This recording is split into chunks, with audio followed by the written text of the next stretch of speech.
welcome back guys. In this video tutorial we will learn about the electron microscope. Okay, we have already discussed about the different type of microscope in our earlier videos.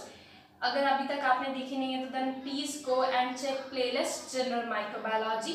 There you will come across all the videos that we have made on the microscopy.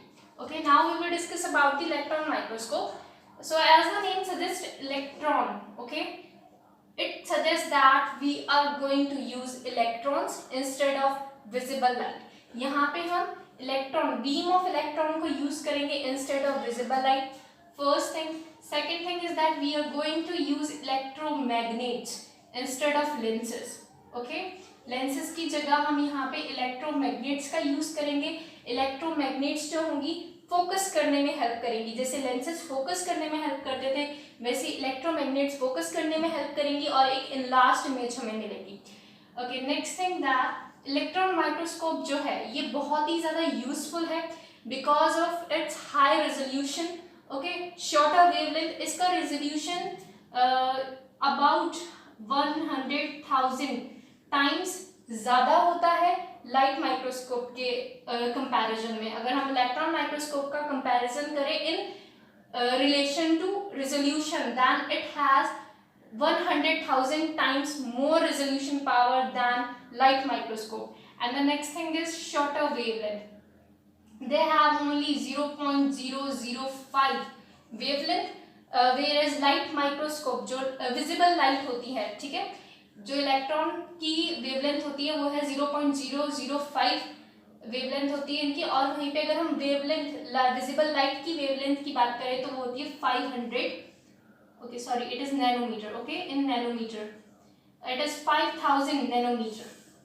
Okay, electrons की wavelength होती है 0.005 nanometre और एक visible light की wavelength होती है 5000 nanometre. So you can differentiate. There is a huge difference between electron microscope and light microscope. It is more powerful than any light microscope. Okay, next we have the applications where we can use this EM, that is electron microscope. So they are basically used for visualizing the internal organelles. Okay, जितने भी cell के internal organs होते हैं, internal structures होते हैं, पिलाई, fimbria, इन सबको visualise करने के लिए हम इलेक्ट्रॉन माइक्रोस्कोप का यूज करते हैं. First is internal organs, internal organ या internal components of the cell. Next is to detect और to visualise the viruses. Viruses को हम कल्टीवेट नहीं कर सकते, वायरसेस को हम ग्रो नहीं करवा सकते लेबोरेटरी में, इसलिए उनको हम सिर्फ visualize कर सकते हैं with the help of electron microscopy. So the second one is to visualize viruses.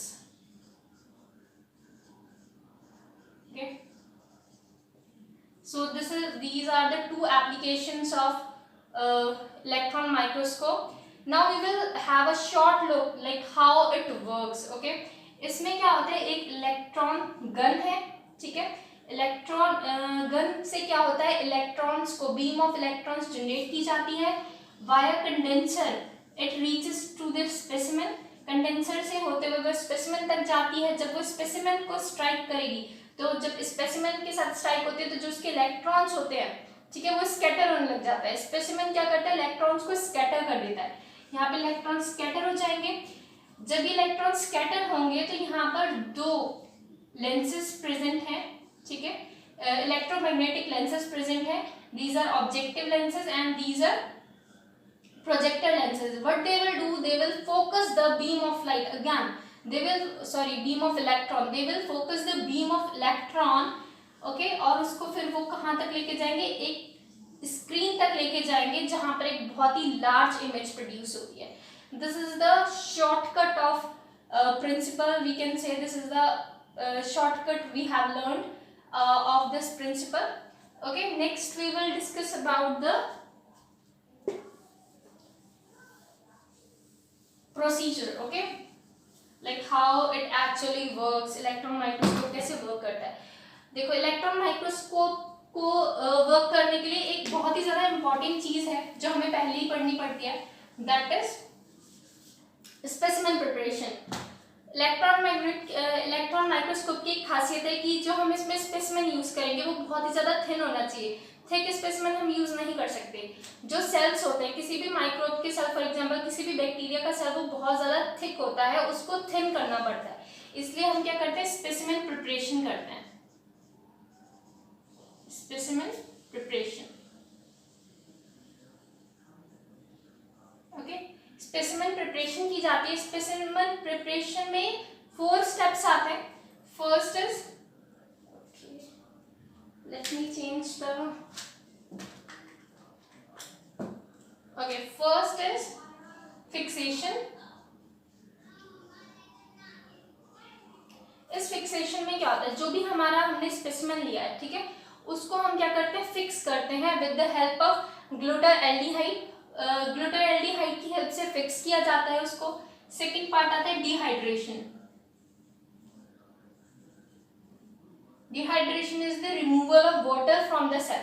जो भी हमारा सेल है उससे अब क्या किया जाएगा, वाटर को रिमूव किया जाता है, ठीक है। वाटर को रिमूव किया जाता है with the help of organic solvents like acetone etcetera, ethanol या फिर एसीटोन की हेल्प से। Third is embedding, okay, third one is embedding. Embedding में क्या होता है, जो अब तक हमने डिहाइड्रेट कर लिया है सेल को, पहले हमने इसको फिक्स किया, दूसरा डिहाइड्रेट किया, अब थर्ड स्टेप में क्या होगा, जो हमने स्पेसिमेन, हमना जो भी सेल है हमारा, जब हमने उसे डिहाइड्रेट कर दिया है तो अब हम उसको क्या करेंगे, एक प्लास्टिक पॉलीमर के ऊपर उसको इम्बेड कर देंगे, ठीक है। ये क्या, एक प्लास्टिक पॉलीमर है, इसके ऊपर हम जो भी हमारा सेल है उसको इम्बेड कर देंगे। इम्बेडिंग के बाद इसको एक सॉलिड ब्लॉक में कन्वर्ट कर दिया जाता है, ठीक है। इम्बेडिंग के बाद इसको एक सॉलिड ब्लॉक में कन्वर्ट कर दिया जाता है। फोर्थ स्टेप होता है स्लाइसिंग। स्लाइसिंग में क्या होता है, जो अब तक हमने एक सॉलिड ब्लॉक में कन्वर्ट कर दिया है अपने सेल को, अब इसको काटा जाता है, कट किया जाता है इनटू थिन पीसेस। बहुत ही ज्यादा थिन पीसेस में अब इसको कट किया जाता है with the help of ultra microtome knife.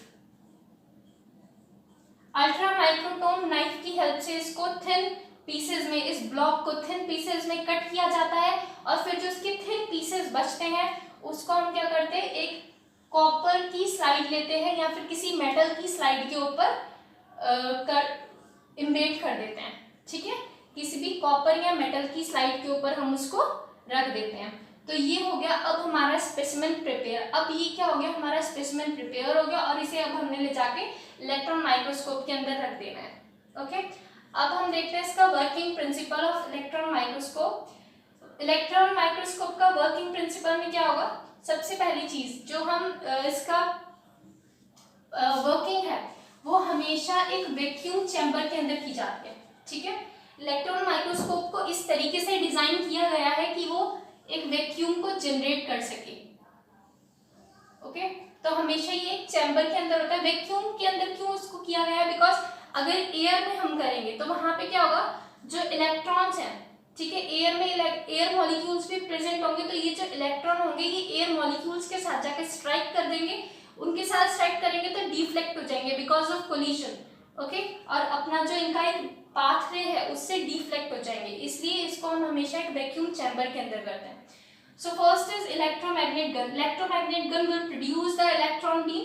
Okay, ये कंडेंसर है, via condenser, it will reach the specimen. Okay, electron magnet gun से इलेक्ट्रॉन बीम प्रोड्यूस होगा और कंडेंसर तक जाएगा। अब जब specimen, condenser sorry not condenser, specimen, electron beam जो है अब स्पेसिमेन तक जाएगा वाया कंडेंसर। जब वो स्पेसिमेन पे पहुंचेगा, जैसे ही स्पेसिमेन पे जाएगा तो जो इलेक्ट्रॉन्स हैं वो स्कैटर होने लग जाएंगे, ओके।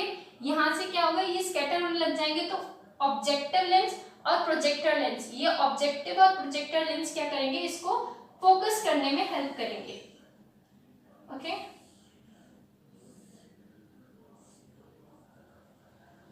इसको ये क्या करेंगे, फोकस करने में हेल्प करेंगे। प्रोजेक्टर ऑब्जेक्टिव लेंस इसको फोकस कर देंगे। फोकस के बाद अब ये सीधे कहाँ पे जाएगा, जो हमारी स्क्रीन है उसके ऊपर ये जाएंगे और एक इनलार्ज्ड इमेज हमें देखने को मिलेगी। ठीक है। फ्लोरेसेंट स्क्रीन के ऊपर हम एक इनलार्ज्ड इमेज देख सकते हैं। अब एक चीज और है, जो स्पेसिमेन है वहां पे जो स्पेसिमेन के ऊपर जो डेंसर रीजन होगा, ठीक है, जितना भी डेंसर रीजन होगा, डेंसर रीजन ज्यादा इलेक्ट्रॉन्स को स्कैटर करेंगे, जिसकी वजह से जहां पे भी स्पेसिमेन के ऊपर डेंसर रीजन होगा उसकी इमेज बहुत ज्यादा डार्क आएगी। ओके, जो ब्राइटर रीजन्स होंगे वो इतना ज्यादा इलेक्ट्रॉन्स को स्कैटर नहीं कर पाएंगे, इसलिए जो ब्राइटर रीजन्स होंगे उनकी इमेज बहुत ज्यादा ब्राइट आएगी। So this is the basic concept behind the electron microscope. Hope you understand. Thank you.